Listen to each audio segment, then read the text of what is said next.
E aí pessoal, beleza? Aqui é o Max e eu voltei para conversar com vocês sobre mais um vídeo. Dessa vez não sobre a nossa lista de óperas do nosso Guia Ilustrado Zahar, mas sim sobre aquele grupo que nós fazemos uma vez por semana de temporadas aleatórias.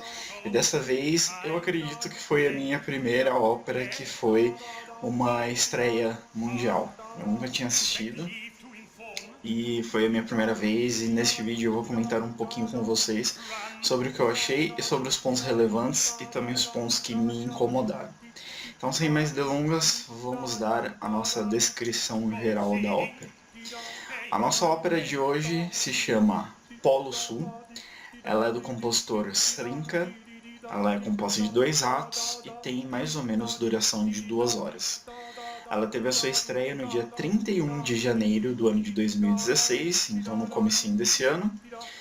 Então estamos falando de uma ópera do século XXI. Sim, é muito estranho falar isso. Eu estou acostumado a falar, essa é uma ópera do século XVIII, essa é uma ópera do século XIX, mas falar uma ópera do século XXI até próprio me estranha.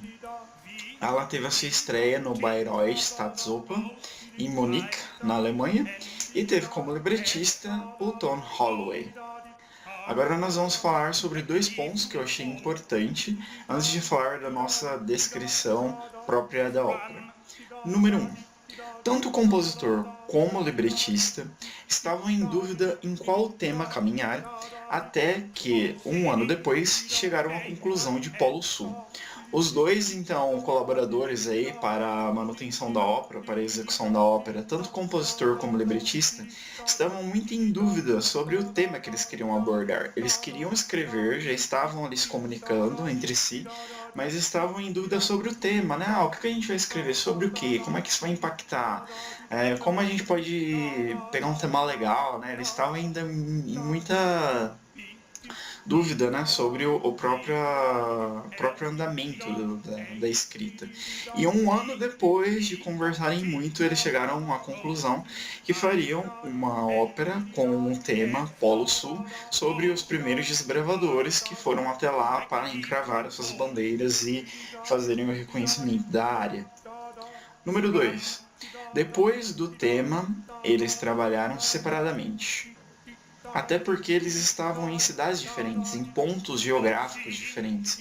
O nosso compositor estava em Praga e o nosso libretista estava em Melbourne. Então era meio que impossível, toda dúvida que eles tivessem, os dois se encontrarem frente a frente, né?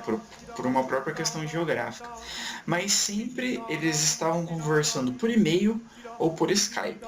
Isso também é muito engraçado eu conversar, porque você vê uma construção de uma ópera completamente num mundo contemporâneo, no mundo onde existe internet, no mundo onde existe rede social, no mundo onde existe uma coisa fora cartas e cavalos e escrever numa escrivaninha de mogno com uma vela, sabe? É uma coisa muito recente para mim. Agora nós vamos falar um pouquinho sobre a nossa descrição da produção que eu assisti. Então essa produção foi do ano de 2006, como já foi falado. Ela é do Teatro Bayreuth. E nós temos como personagens principais tanto o Scott como a Amundsen. Nós temos os cantores Rolando Villazon e nós temos o Thomas Hampson. Nós temos como condutor e diretor o Cyril Pentricle e nós temos também o Hans Neufeld.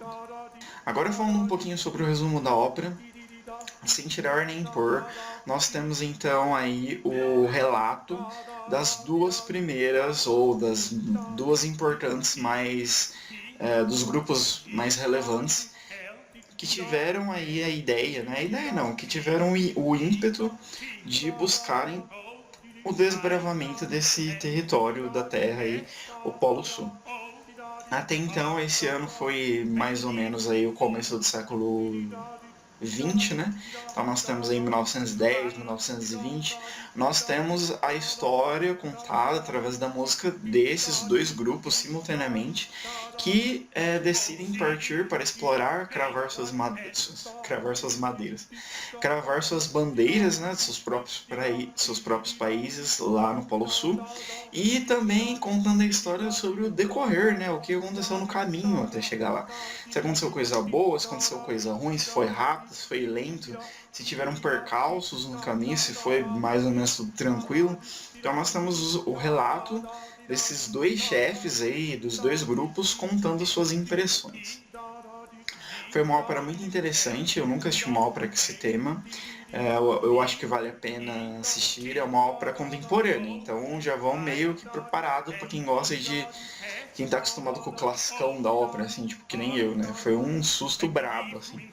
Mas vocês irão sobreviver, fiquem tranquilos, e é uma experiência muito interessante, muito diferente, muito colaborativa para todo mundo. Agora vamos falar um pouquinho sobre as minhas impressões, que eu anotei aqui 6 impressões para comentar com vocês. Então, número 1. Sem abertura na orquestra, mas começo engraçado com o homem fazendo o código Morse. Sim, nós não temos aquela abertura clássica, né, como se fosse uma sinfonia antes da execução da ópera, mas nós temos uma coisa que eu pelo menos achei muito engraçada, que é um grupo fazendo como se eles estivessem mandando o sinal de código Morse e o outro grupo recebendo. Então é muito engraçado, porque um vai fazendo código Morse, o outro vai traduzindo, né, a palavra letra por letra e juntando as palavras e aí começa todo o mistério, né, e tal, super interessante.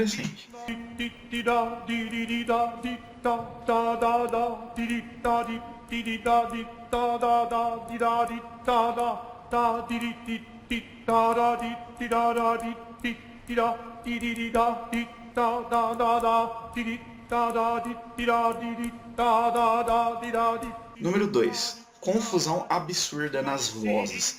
Sim, tem uma hora, não é muito um período muito longo, mas tem uma hora na ópera ali no começo ainda que nós temos quase todos os cantores cantando tons diferentes e palavras diferentes todos ao mesmo tempo. Então faz aquela coisa assim, parece que você tá tendo uma alucinação auditiva, sabe? Porque é muita coisa acontecendo ao mesmo tempo, muita coisa diferente acontecendo ao mesmo tempo.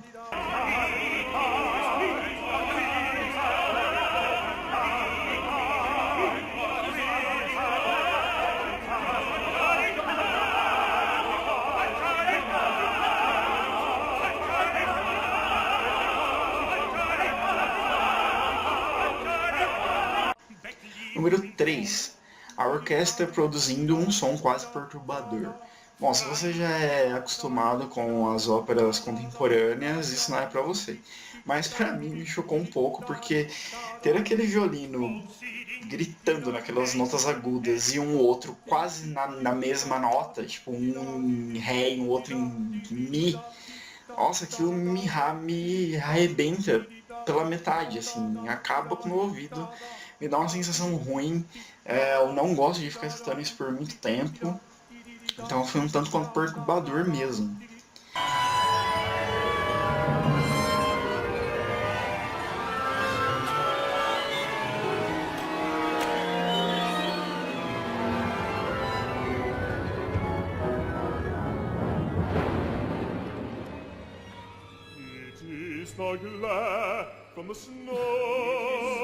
Número 4. Loucura é elevada ao quinto grau nessa ópera. Sim, nós vemos aí então a história contada do decorrer desde quando eles saíram da base até chegar ao Polo Sul. Nós vemos aí a evolução da loucura, né? E nós temos vários quadros aí na ópera que falam sobre isso, mas é um tanto quanto angustiante porque você vê os personagens tendo esse tipo de reação, né? Esse tipo de loucura à medida que eles vão chegando perto do destino.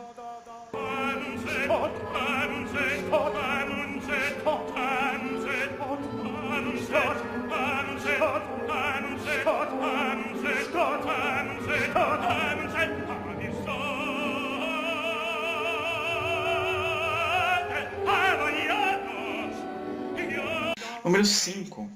caindo em buracos a caminho do Polo Sul. Sim, se já não bastasse a loucura, o frio, a fome, temos buracos também, né? Que é uma coisa super agradável. Do nada eles estão andando, vai lá, uma pessoa cai no buraco. E ficam todos desesperados, tentam tirar, tira um, aí cai o outro. Sabe, eu fico pensando isso na versão original, né? Lá em 1910, 1920. Como isso se dava, cara? Devia ser horrível. Tipo, você tá andando num grupo já passando por perrengues horríveis. Do nada uma pessoa cai e começa a gritar e você tem que socorrer. Sabe? Horrível.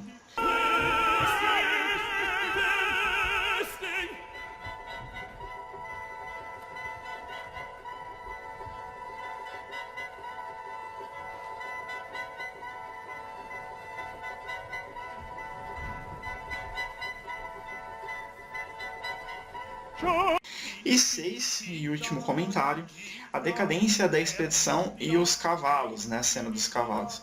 Então nós temos aí a decadência final, só quem assistiu a ópera verá, e a cena dos cavalos, que foi uma cena que me impressionou bastante, assim. A produção não fez isso como se fosse uma coisa, meu Deus, né, terrível, mas assim, psicologicamente ela me agrediu um pouco essa cena. Então assistam e depois falam pra mim o que vocês acharam dessa cena.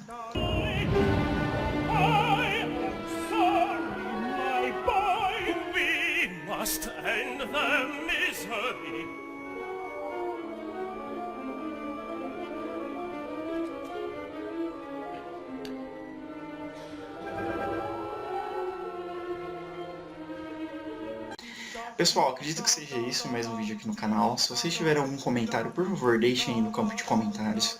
Não deixem de avaliar esse vídeo positivamente ou negativamente, colocar o porquê vocês estão dando essa avaliação. Não deixem também de se inscrever no canal para receber os novos vídeos.